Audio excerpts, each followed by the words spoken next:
après 15 mois d'un massacre interminable. Alors, je le dis, je pense à mes proches qui m'ont dit cette fois, essaye de faire des vœux un peu sympas, etc. On va rigoler, mais tout à l'heure, voilà. Et c'est le problème de nous, les militants politiques, c'est que pour dénoncer les injustices, il faut en parler, quoi.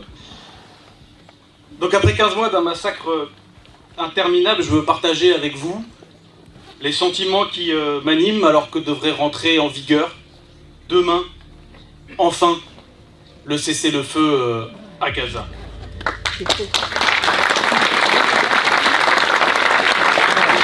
Ces émotions, elles sont évidemment aussi fortes que contradictoires. Alors le soulagement de voir les otages et les prisonniers politiques retrouver les leurs et percutés par l'amertume de savoir que tant d'innocents ne pourront plus jamais se réfugier dans les bras de ceux et de celles qu'ils aiment.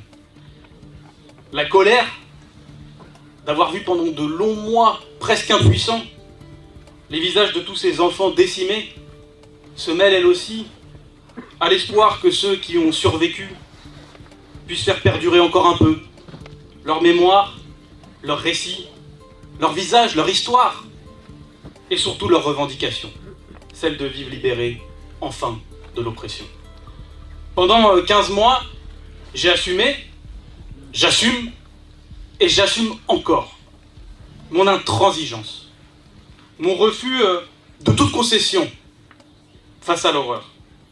J'assume de n'avoir jamais, avec mes camarades, tourné le dos à nos valeurs. Je vais vous expliquer pourquoi. Parce que pour moi, se taire sur le génocide en cours, c'est renier sa propre identité française.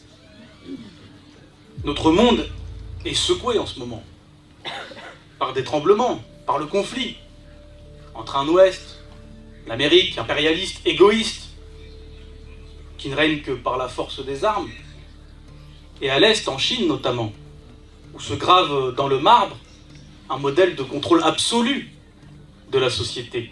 Si nous ne voulons pas être brisés par ces deux puissances, entre ces deux puissances, comme la paille peut être fracturée par deux murs de béton qui nous entourent à l'Est et à l'Ouest, mais alors qu'avons-nous à proposer au monde?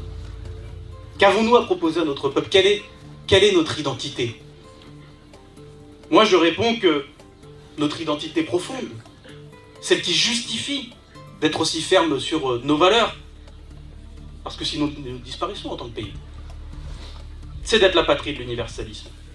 Et l'universalisme n'est universaliste que s'il accorde autant d'importance aux enfants des autres qu'à nos propres enfants.